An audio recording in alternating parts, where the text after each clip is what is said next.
In general, the purpose of documentaries is to bring something, whether that something is knowledge or places, to the viewer in a way to make it seem more familiar.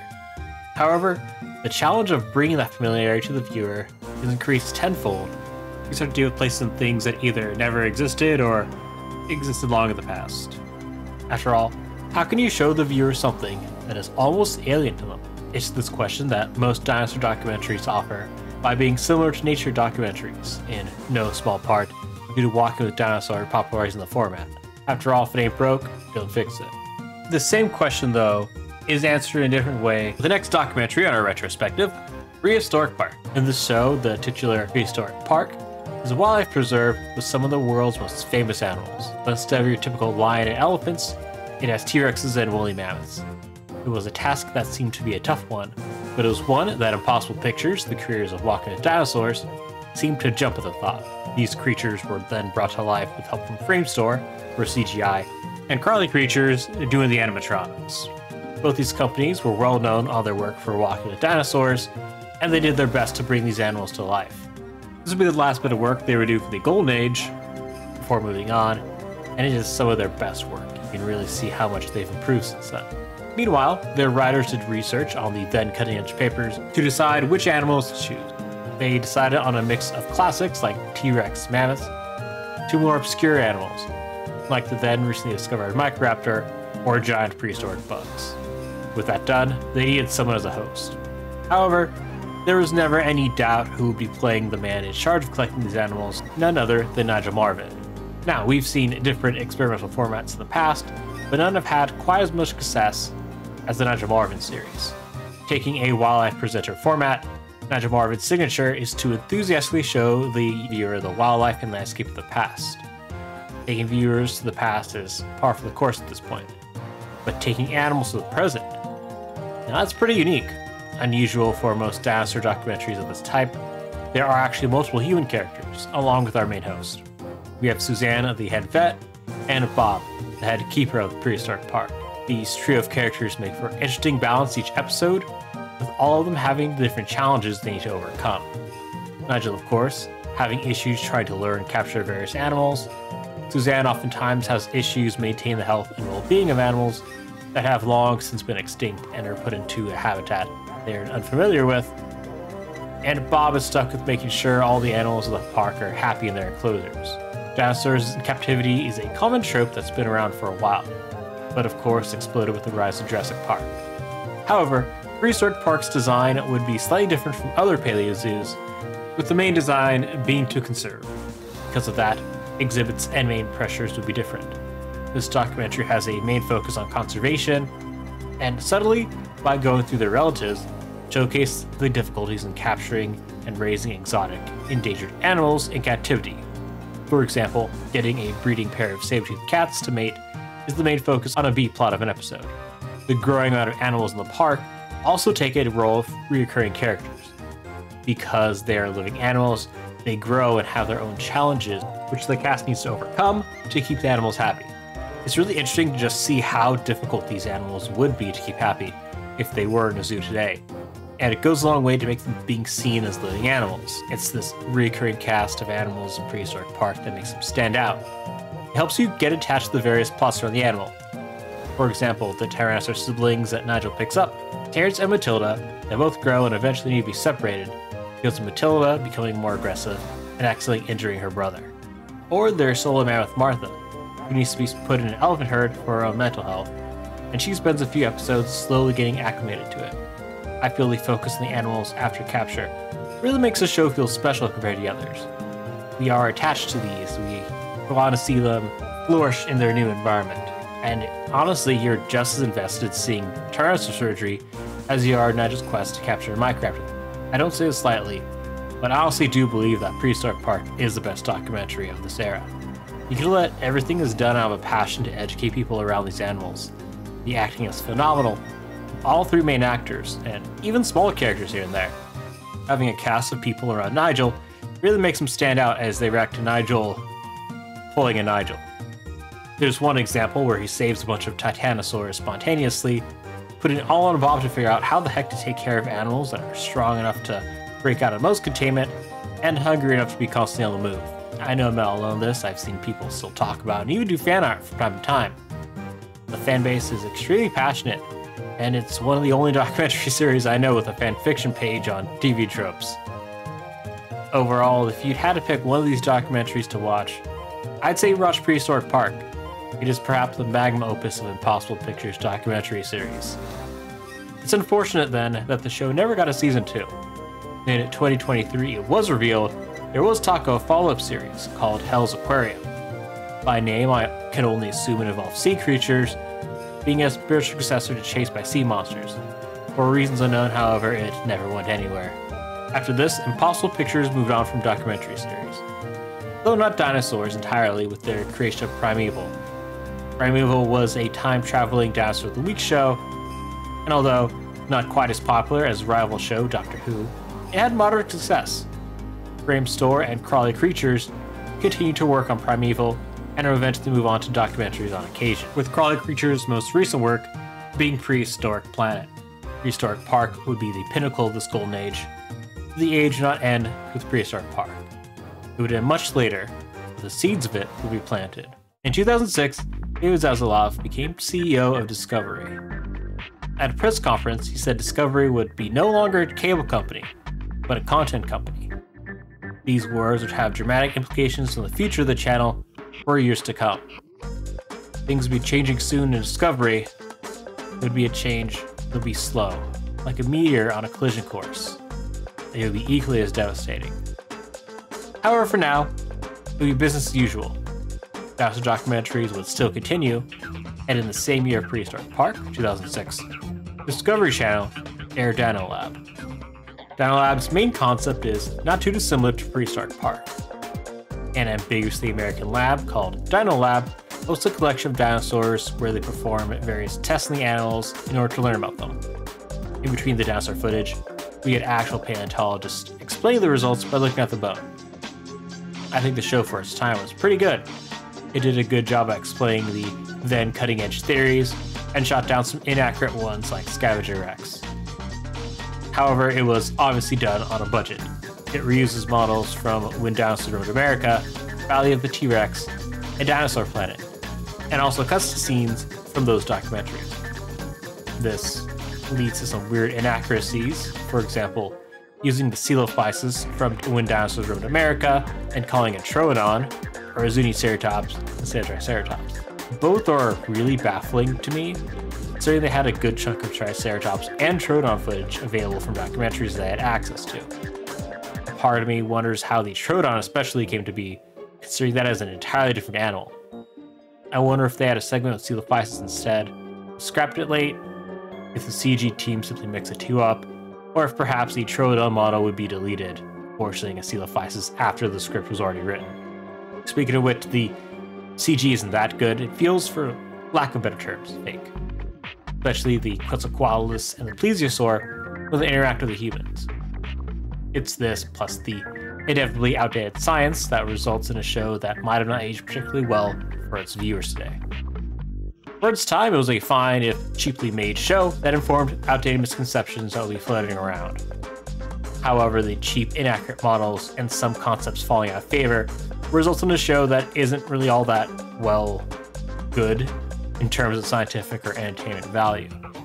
Still, if you enjoy seeing a bit of snapshot of pop paleo in the mid-2000s, it's worth a watch. Something to note was that Dinomania was everywhere in a post-Jurassic Park world. Dinosaurs are discovered around the world, and there's a sense of pride in showing off your country's prehistoric animals. Now, of course, this means dinosaur documentaries were created all around the world, not just English-speaking territories. Of course, English documentaries were dubbed over, sometimes accidentally spreading misinformation due to spotty translations, but in general, they had the same documentary series we had and enjoy the same series we do. However, other countries would have their own series that we would rarely get. Some, however, were fortunate enough to make their way over to the States, and these would be the series that were co-produced by NHK Productions and the Science Channel. NHK, Nippon Hoso Kyokai, is one of the major public broadcast channels in Japan. It's similar to PBS in America or the BBC in Britain. This wasn't their first foray into collaboration with their Western counterparts, as they tend to collaborate with Western broadcasting channels in order to make documentaries, such as 2005's Miracle Planet, which was in of itself a remake of a documentary they did with Cascade PBS in 1985. Miracle Planet focused on the entire evolutionary history of Earth, and even showcasing some concepts that would and still are obscure to lay people, like Snowball Earth. In this regard, Mammals vs. Dinos, airing 2 years later in 2007, is in a similar vein to it. It showcases a familiar prehistoric setting to everyone, that is, the age of dinosaurs, but does so by the angle of mammal evolution. This documentary goes from the Triassic to the Cretaceous, and talks about the coevolution of mammals and dinosaurs and how they shaped each other's evolution. It's not as big budget as some of the other documentaries we've seen on this list, but it's still pretty good. I'm always a big fan of obscure taxa getting spotlight in a documentary series, and this series has a lot of obscure ones, especially for 2007, such as Rhipanomammus and Dialogue. This coevolution angle is a great boost to the documentary. The series shows various traits unique to both mammals and dinosaurs and how they evolved. It also does a great job in showcasing these traits, how useful they were to the animals, and why they evolved these traits to begin with. Something it does well is also feathering the dinosaurs. I've always admired NHK documentaries for their feathering, and just comparing the Meilong from Prehistoric Park and Mammals vs. Dinos, you could see they almost look like entirely different animals. It's really refreshing after watching all these BBC documentaries to see them really go full feather. It's almost like a modern day depiction. The documentary, however, did not have the same budget for CGI as other documentaries in the same year, and unfortunately you could really see it. The mood for some of them is pretty stiff, and the CG just isn't that good, even for the year. However, you get flashes of great animation here and there. In addition, it more than makes up for the soundtrack, which was made by Nakoe Sato, the same composer of several Pretty Cure series, Dragon Ball Super, Superhero, and Godzilla Minus One. It's on par with the backing of other, more high-end documentaries. Mammals vs. Dinos, overall a hidden gem that is well worth a watch, although not quite on par with the greats. Speaking of the greats, although not a documentary series, Walking with Dinosaurs would make a stunning comeback, this time coming off the big screen. Walking with Dinosaurs, the Arena Spectacular, where I've stomping into arenas around the world. The creation of Australian company named The Creature Technology Company. Bringing life-size dinosaurs to the stage was something that was no small cost, and according to Foxic Milwaukee, cost around the ballpark of $20 million. All 16 dinosaurs were designed to be as lifelike as possible, and had a wide range of motions. A mix of suits, animatronic, and puppetry operating each dinosaur, with each one taking 3 people to operate the large 1.6-ton animatronics. One operator would drive the dinosaur's chassis on the ground, while monitoring the condition of the animatronic, while 2 of them above and below, nicknamed Voodoo Puppeteers by CTC, wirelessly move the animal from an operating booth. Despite their life size, they were foldable and able to be moved between venues in a fleet of 21 trucks, each 47 feet long. Starting there towards Sydney, the show would travel across the world, bringing their dinosaurs to every corner. It would be best described as a live documentary. The show was more than just an adaptation of the original documentary series. Instead, the show would take various animals from each of the 3 periods of time and would go over talking about them. It had scenes entirely unique, with only a few directly from the documentary itself. The show started with the paleontologist, Huxley.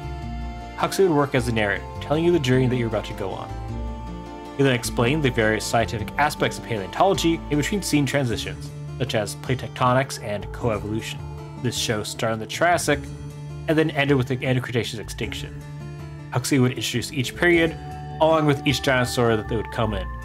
Narration-wise, it was very similar to Nigel's, as it felt a bit more personal, but as Huxley did not interact with the various dinosaurs, it was kind of a mix between walking with and chased by dinosaurs. I was fortunate enough to watch this one in person when it first hit the States. My parents loaded me and my siblings in the car, and they didn't tell us what was happening. I noticed the flyers around from the arena. I saw dinosaurs on it. I knew we were going to watch a show, I believe, but I didn't know what we were going to watch. So I asked an employee if the show had dinosaurs in it when we were buying our tickets. My parents sent them a little bit of a hinting look to tell them no, and so they told me no. And so when we got to the stage and the show started, And when those life-size dinosaurs poured on stage, my little mind was blown. I've always loved dinosaurs if you couldn't tell, but in terms of scale, it was really hard for me to understand. California, the state I live in, is not well known for our dinosaur fossils.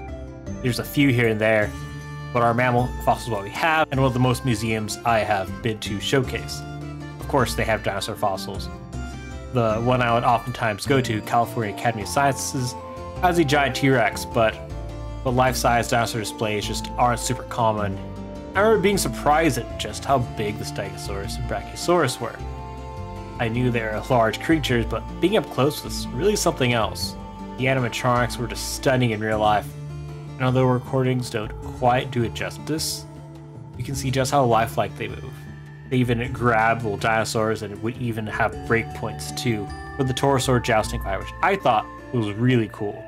The show lasted up 2007 to 2016, and the dinosaurs even updated as more discoveries were publicly accepted. For example, feathering was added on the 2014 North American tour to various models. This show was breathtaking, and there was nothing like it before or since then, honestly. Luckily, it isn't entirely lost media. Unlike other shows of its caliber, a dedicated fan managed to recreate the entire stage show by splicing together several incomplete clips online. I'll link it in the description. This is what I am using for the B-roll footage here, so if you want to check it out, please do. This would unfortunately be the last time we would get walking with dinosaurs during the Golden Age, and they went out on a high note. The Victory Tour inspired millions of people all around the world. Creature Technology Company would go on to work on other projects. They would use their stage technology in a How to Train Your Dragon stage show, along with King Kong on Broadway. Their dinosaur knowledge would be taken on to a few Universal Studios Jurassic Park rides, and in general, I hear that they're pretty good, although I have not seen them in person myself. 2007 in general was a very big year for Paleo Media, and a cult classic documentary would make its appearance. Dinosaurs, Giants of Patagonia aired at IMAX in the USA, and made a very big impact to those who saw it on the silver screen or later on TV. As hinted by the title, Giants of Patagonia focuses on the discoveries of Patagonia, which are actually really rare in dinosaur documentaries. Instead focus on familiar United States dinosaurs, dinosaurs from the British Isles, or Chinese feathered dinosaurs. It's really a shame, because there are amazing fossils to be found in South America, due to being isolated for most of history. And that's what Giants of Patagonia intends to correct. Narrated by the late Donald Sutherland, and showcasing the discoveries of Rodolfo Corrida, it focuses on two dinosaurs in particular. Strong One, a male Argentinosaurus, and Longtooth, a female Giganotosaurus. Using them as a vehicle, it goes over the various dinosaurs Rodolfo Corrida discovered, and shows off the biodiversity of Cretaceous South America. Giants of Patagonia is well regarded among those that saw it, although it never gained the heights of documentaries of its kind, and honestly, I could totally see it. The CG dinosaurs, although not quite as good as the one from Framestore, really hold up for the most part, and they really pop in part because this was made as a 3D movie. Even if you're watching without 3D, you can see the spots where they really wanted the 3D to pop out when they were on the camera. This documentary is well put together, and I wish I was able to see it in IMAX when it was first out. Still, you shouldn't let the lack of seeing it in theaters today stop you. I'd say give it a watch. It is well worth the 40-minute runtime when you get the chance. Giants of Patagonia would be the only documentary that found itself on a silver screen, however. It would go on an adventure around the world. This documentary would not focus on being limited to South America, or land for that matter. Instead, the spotlight would only be put on sea monsters all around the world.